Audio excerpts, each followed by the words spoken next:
So my name is George. I'm a senior growth engineer at WillowTree.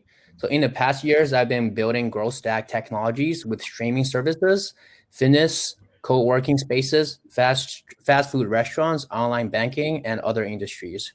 I also have my partner Nishu over here. So Nishu, why don't you give a brief introduction to the people? Hi everyone, I'm Nishu Patel. I am a associate growth manager at WillowTree. I work with George and the rest of the growth team, and my previous experiences are in product management and analytics. Yep. So in the mobile industry, there are numerous technologies to help companies answer business questions and execute actionable marketing strategies. But how to build a growth stack technologies that drives efficiency and effectiveness? In this session, we like to share how to leverage the best-in-class growth stack. So just an introduction about WillowTree. We are a digital product consultancy company. We bridge the highest quality consumer user experience with enterprise-grade stability and performance. WillowTree was founded at 2008. So far, we launched more than 500 apps and websites. We have 550 talented team members across strategies, design, and engineering. We have a pretty good Glassdoor rating, which is 4.7. And among the years, we built a lot of those awesome apps on both Apple and Google Play app stores. Next slide. Yep. So among many of the things that WillowTree does, we most importantly can support an entire product lifecycle. And the thing that we want to talk about here today is our growth marketing abilities. So we talk about being able to bring in customer acquisition, campaign automation, engagement and retention, insights and optimization. Essentially all of those things that once you build a big, beautiful app, that keep it going, that keep it ranked on the #1 app store. You're there to create interest and revenue for you, just being able to get that ROI back for everything that you do. So that's one of the biggest parts about growth marketing. And here's what we hope to show you a little bit as we go on through this demo.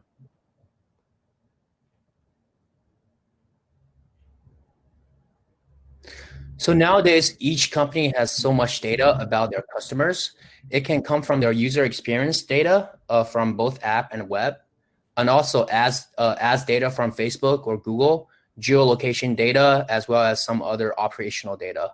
So evaluating one data silently is easy enough to create some insights, but combining the entire data to have a holistic picture about your user journeys is different. So we would like to empower the company to have a more powerful growth stack. And today we like to demonstrate how WillowTree utilize growth stack tools to drive more insights as well as actionable and personalized media execution. So as you can see, the heart of the growth stack, how we see it is the CDP. Okay, go up.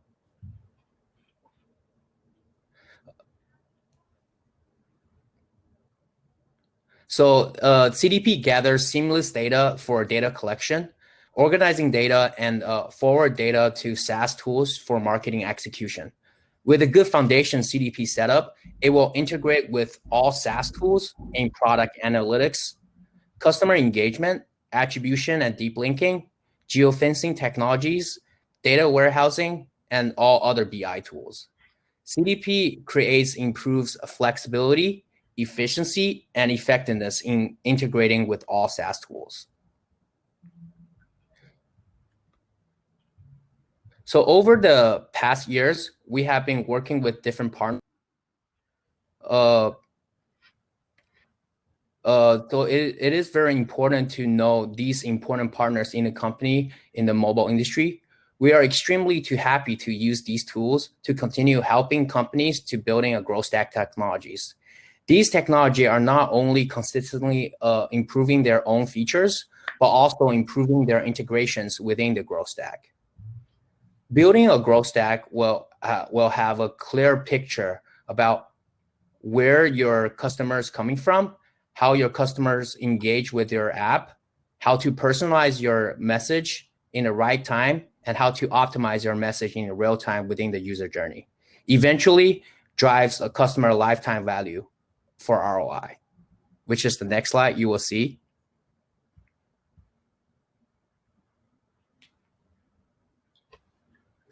So it's similar to the AARR model where you find people is being acquired when they actually first activate their first use, and did they do retention, and did you drive revenue and referral, and eventually we want to increase the lifetime value for the product itself. So today we're going to demonstrate our WillowTree Sandbox POC demo in utilizing SaaS tools. In the mobile industry, growth SaaS tools are evolving every day, and new features as well as integrations. We have constantly testing new technologies within our proof of concept demo. So with a better understanding of new technology in the market, this allows us to provide the best-in-class growth stack that is compatible to different companies. So for the sake of today, we're going to use Segment, Braze, Branch, Radar, and Amplitude for sample. I'd like to hand over to my partner, Nishu, to give you some context about the POC app, as well as the use cases for the growth stack. Absolutely. So thank you for the introduction and the passing off, George. So today's POC is kind of based on this app that we've internally created. It's app.rl. It's just a generic white label app to simulate a retailer of many basic items, bags, items, clothes, things like that, just to set the ground.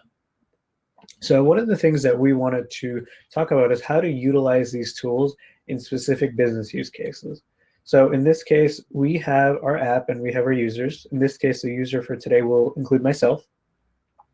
And in this case, we would be using Radar just to start with. So this is just an idea, and this is our segment dashboard that we've set up for this particular POC. We've only added the tools that we're currently using for it. As you can see, we can see our sources and destinations on either side.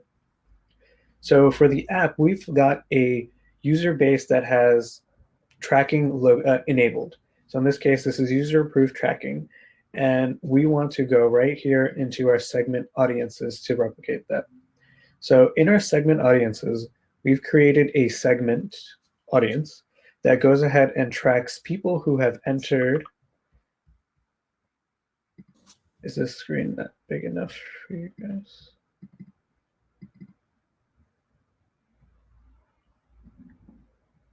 Is this correct for screen share?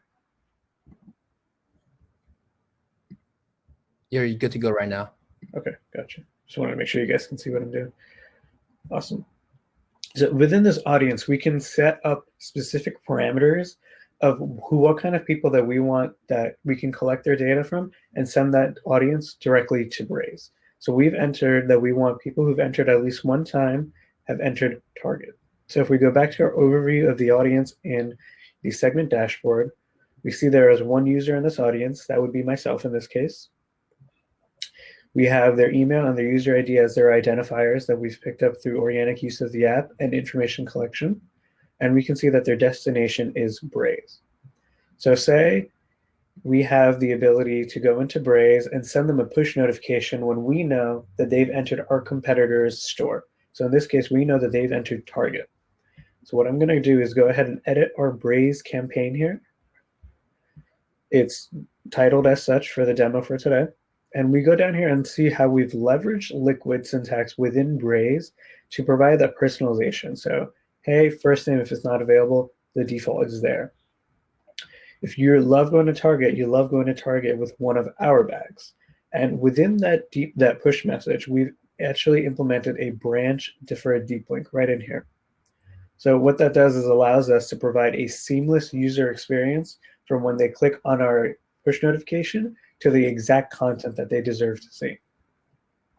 So as we move forward into our delivery, traditionally, the way that your demographic analysis and the way that your marketing team deserves is the best way to set up, we would recommend either a scheduled delivery or an action-based delivery. Action-based deliveries have a one-up because you can personalize the behaviors of the users to trigger when certain campaigns and canvases can launch, and thus be able to provide the right informational data at the right time. For our purposes, I have it set on send immediately to replicate what a user would see.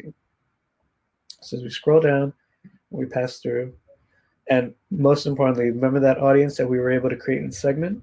that is the same audience that we were able to put into Segment and put into Braze and be able to target those specific users. And that's the key important thing, be able to push those specific cohorts and audiences forward. Our conversions are standard, and we're going to go ahead and update the campaign. And over here in Braze, we'll be able to see in real time how quickly they were able to launch a campaign, and on my phone, we were able to get the exact push message we created. So I'm going to go ahead and tap on that branch link. And just like the message had stated, it's going to go directly to one of our bags that they can sell here. I'm going to go ahead and add that bag to our cart. And I'm going to go ahead and purchase this bag. So I did a confirm purchase. We got a purchase complete notification. And what you'll see, just give it a few more seconds.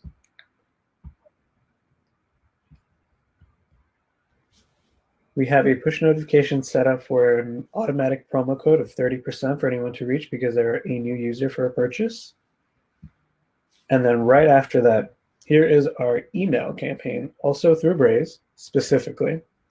And it's utilizing their liquid syntax to represent my first name that comes up in here, the product that we specifically use, the quantity and the price, the payment method that was used for it, as well. So all the information is automatically inputted and sent right in here without any minimal lift to where you guys had for any other receipts needed. So let's go back to the app for a second and say we go ahead and add that bag to the cart again, right? And traditionally, maybe some time has passed. Let's let some time go. And while that goes, I want to go into Amplitude really quickly here. Oh, let's go ahead and refresh that. So the reason we're going into Amplitude now is to be able to actually get some insights from what we just said and what the user journey just went through. So we went ahead and specifically entered the things that we expect our user to enter. So we noticed that the user entered target. The push notification was sent based on that information regarding this campaign. The push notification was tapped based on that campaign. They added the bag to the cart from the campaign. The purchase was complete. The email was sent through Braze and opened as well. So if we go down here to the actual analysis of the funnel, you'll be able to see that one number, myself, stays consistent throughout. So what does this tell us? That Amplitude was able to properly track and identify everything that our user did between multiple tools through the combination of the connection of the CDP here. Now, I want to just reiterate, this is just a one-off with myself in there. Now, imagine this number with plenty more. Think about that. So if you guys also remember, I had mentioned that I had added something to cart. Remember, I went back and added that bag to the cart? So we're going to go back into our Braze dashboard here, and we're going to go to our other campaign. This campaign is for a demo branch link for abandoned cart. So traditionally, most abandoned cart notifications, they usually come between a minimum of an hour and up to 1 to 2 days. We're going to simulate this being an hour. So back to leveraging our ability to use Braze's liquid syntax again, we're going to say, hey, there, if their first name isn't available, your cart is calling for you. Tap here, go back and complete your purchase. And once again, we've implemented a branch deferred deep link to provide that seamless user interface. We all have experience with many times, not just in some apps, but a lot of apps where sometimes when you tap a link or you tap a specific content page or something, you expect it to go to what they're referring to, and sometimes it just goes back to a generic product page. So we avoid that with the use of these proper branch deep links. Once again, we're going to go back to send immediately to replicate a user receiving this in real time. Traditionally, we would suggest an action-based delivery. In this case, we can sense that behavior of an abandoned cart. We will be able to track the time, how long it's been, and when it reaches an appropriate amount of time, the action would be triggered, and they would automatically receive this, thus reducing the lift on our end to send this kind of notification to our users. We pass forward, confirming that the same audience, again, that we selected way back in segment is still the same one here, and it is. Our conversions are standard, and we're going to go ahead and update the campaign again. And once again, in real time, we see that I get the push notification directly on my phone. My cart's calling for me. I'm going to go ahead and tap that branch link once again. And it's going to lead me directly to my shopping cart, where I had abandoned that bag previously and left it right there. Just for the sake of it, I'm going to go ahead and do a purchase complete.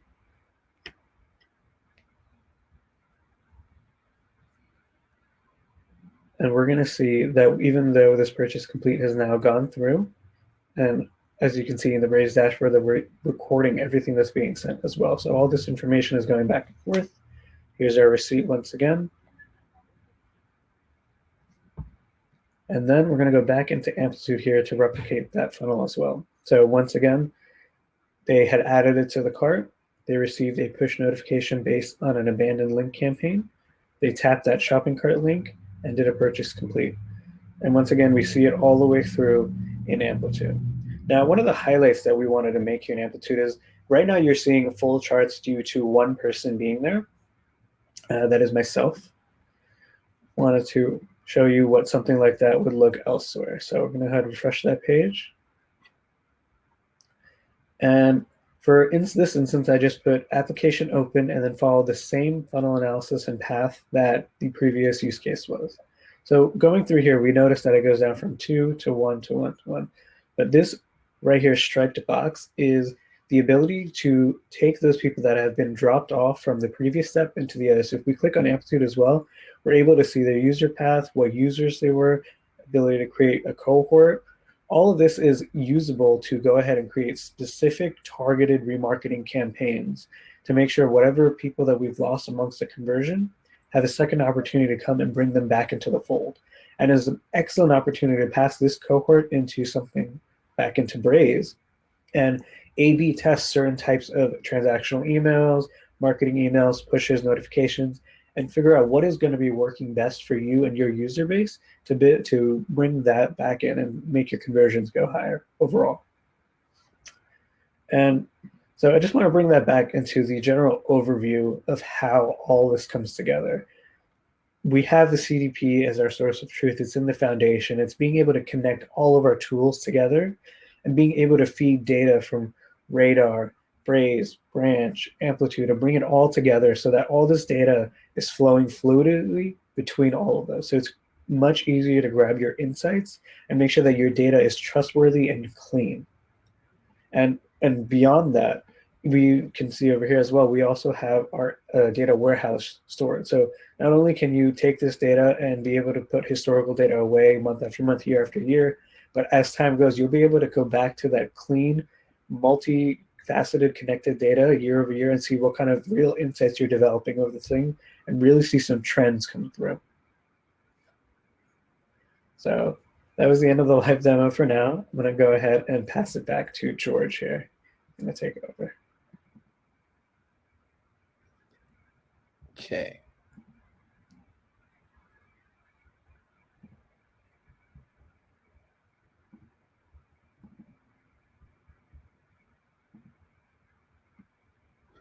Are you guys able to see my screen right now? Is it good, Nishu? Yeah, double click on the thing to maximize the video. That might help. Yeah. All right. So we kind of touched base about the integration between all the tools for around the CDP, product analytics on Amplitude, Braze for customer engagement, as well as for Branch, a little bit for Branch Link. What we want to cover also is that WillowTree also consider events taxonomy as a bread and butter to set up the growth stack. As you can see, all of these naming conventions is well designed and all those properties. So before we actually create a growth stack plan for our clients, we will consider to create an events taxonomy to empower all of these SaaS tools to increase its capability for functionality. So as you can see, place enter is where we create events for in Radar, and then push notification send is from Braze, and then add to cart is where we actually using the app on iOS, and eventually when you receive an email from Braze again is for email send, and email open is coming from Braze. So it is very, very important to evaluate the events taxonomy before you actually building a growth stack. I also like to, because of time limited of time, I also like to show you some of those functionality for Amplitude as well as for our data warehouse integration as well. So as you can see, when let's say a scenario when people want to know about, okay, for all those purchases, I like to know the distribution for different kind of products, how many products people are purchasing, what type of products overall you're seeing in the entire purchasing flow. So as you can see, by utilizing the events name as well as the event properties on Amplitude, it will be very, very easy for you to get insights over here. So all you have to do is choose purchase complete and then group by different product names and utilize the properties. And also some of those interesting features Amplitude could give us is that is defining user journeys. So as a PM or a marketer, you might have different kind of hypotheses where people are coming from. But with a good events taxonomy and utilizing the features from Amplitude, you're able to know where are they coming from. So in this case, I like to know before people who actually make a purchase complete, what are some steps they are converting during their user journey. So as you can see, 100% of the people who actually make the purchase complete, and before that, 91% of them click on a product purchase, and before that is tap confirm purchase. So this is an easy sandbox demo. Think about a time where your company have 3 different ways to sign up or 3 different ways to sign in. So that would maximize the value for a lot of these key features on Amplitude. And there are more over here we can demonstrate. So Amplitude, you can evaluate the retention, evaluate the personas, everything over all these features. You have to make sure that you're having a good setup of your events taxonomy. Otherwise, it's going to be very, very challenging for you to utilize these features with good insights. So same thing to Braze, as well as for your data warehouse. For Braze, when you're trying to set up the condition for your segment, you have to use those events taxonomy as well. So with a good events taxonomy, overall, what you can accomplish is maximizing the capability of your full growth stack. So something interesting about the data warehouse. So we integrate Amazon AWS with our segment integration. So as you can see, we're utilizing one of the cohort we created on Amplitude. So different cohort can pass to different SaaS tools. So if I create a cohort on Amplitude, it's going to be very, very easy for me to pass to Braze directly for marketing execution. Same thing, it will be tracked on your data warehouse as well. So in this query, what I'm doing is that I'm utilizing the cohort over here, as well as purchase complete, which is the people who make a complete purchase. And I want to write a logic into it and dividing into different type of users. For people who have an average spending of $450, I mark them as power users. For those people who have more than $200, I mark them as normal users, and everything else I mark as trail users. So after I hit run, what you will see is that some of those reporting you can do over here. So you can write different logic inside, but the key thing is that make sure that your event properties as well as the events naming convention is the correct way. So it's actually easy for all users to utilize these tools. So that will be all for our session. Let us know if you have any questions. And please feel free to come by our virtual booth as well for WillowTree to just learn all about us as a company, as well as if you have any specific questions from here as well.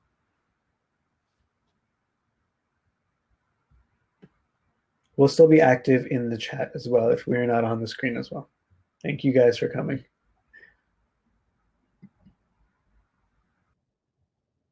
So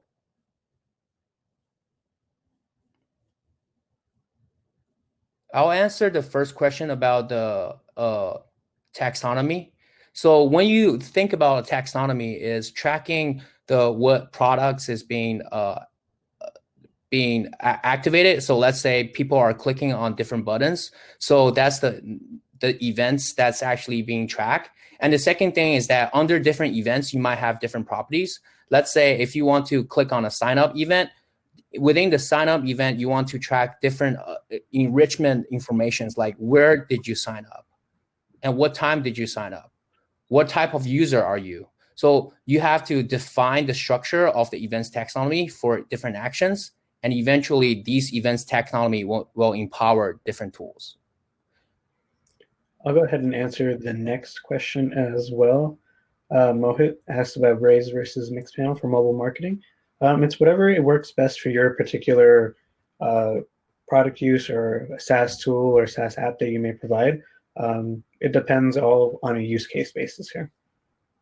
And as also to go ahead and answer Gabrielle's answer of how often do we demo features and journeys like this on a regular workday, the ability to have such a dynamic and adaptable POC in this regard has proven really, really great for not only internally, but as well as client-facing when we want to visualize and help paint the picture of what a future stack would look like and what their digital transformation in this regard would look like. So it's been beyond helpful in that regard. And as for James' question regarding to what kind of a vendor we're selecting for the CDP, we have to evaluate some of those integrations within different CDPs. For example, mParticle might have an integration that your needs might have it, so we might not use that segment. But overall, these two CDPs are very, very similar. It just depends on the integration you want to have. Think about your existing technology as well as your new technology you want to integrate. So by looking at the short-term goal and long-term goal, we can have a better understanding what type of CDP you want to integrate with your company. And just to go ahead and answer John's call as well, yes, we do fire identify calls to track users' personas with any new users. The ability that we weren't able to showcase in this particular demo is that because we have the CDP, we can eventually be able to pair known and unknown user data through multi-level fingerprinting to put that together. Even so, if we're getting purchase confirmation data with or without an account, or if a guest user as well, we can pair that all together. So thank you for that. And to add on top of that, for any new identified calls, we can work with our engineers and implement that. It just depends on what kind of identified trace you want to track for your different users. And also, different CDPs might have different integrations, how it works together. For some of those CDP, they can update it directly. Some of them, you have to use manual logic to update it, the most recent trace.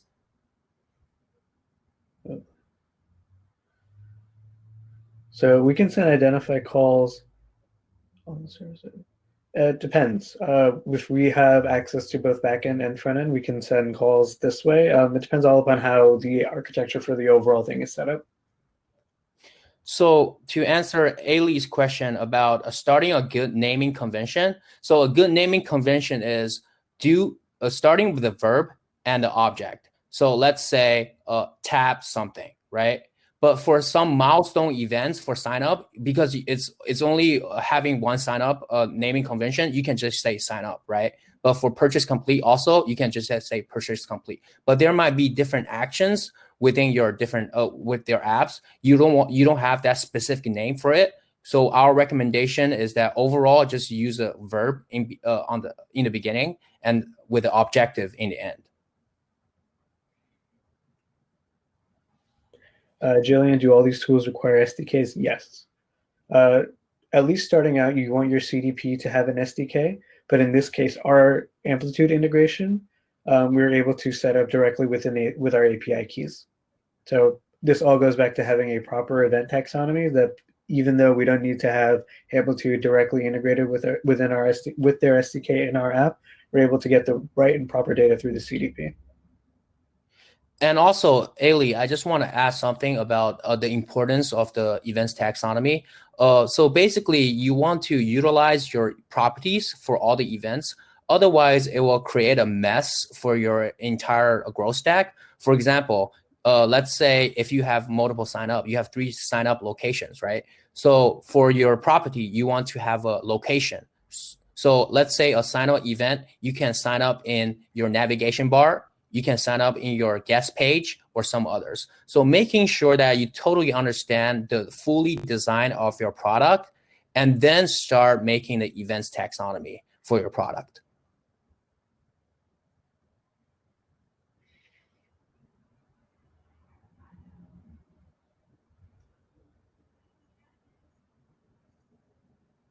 Yes, definitely. Documentation is a very, very important for the success of a growth stack. We want to make sure that for all those events tracking, we are aligned with all growth stack together, and we have a standardized way to track it. And because within the documentation, it's not just only growth people who are looking into it. Also, there might be some other stakeholders inside, like engineers, because engineers has to implement those events. You have to make sure that they understand in a way in different phases. For example, we actually divide it into three different phases. The first phase is where you implement it. The second phase is QA, and the last phase is production. So making sure that in different phases, we can make sure that eventually it's in a good shape in production mode.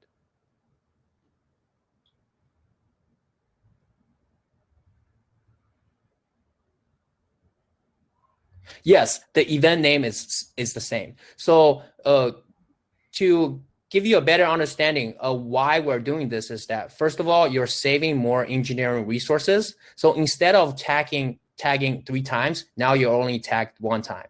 And it decreased the number of human errors because we are humans, we are not robots, right? So it's actually very, very easy for us to tag in one time and then just add the properties. If you have another sign up screen, let's say 2 days later, you won't have to tag the events completely new again. Instead, just to optimize the events properties.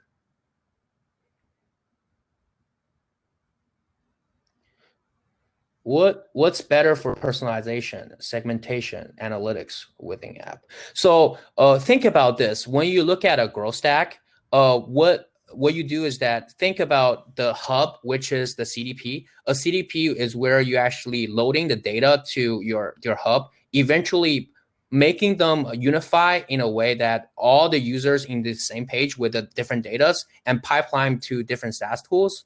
So after that, what we recommend is that you utilize product analytics, because let's say you want to do a segmentation, but if you don't have any insights about who are the customers you want to segment, it's very, very hard, right? You wouldn't want to do a general segmentation says everybody segmented, and then based on that entire people, I create the same messages to all people. So after you create insights from a product analytics tools like Mixpanel or Amplitude, you can send that cohort to Braze and then customize those messages.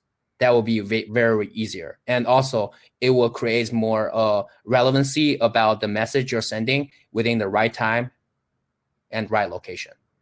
And furthermore, and George, even once it's in Braze, you can use Braze's multiple tools to start creating A/B tests to see what personalization works even better with your demographic, following all that cohort and remarketing and everything.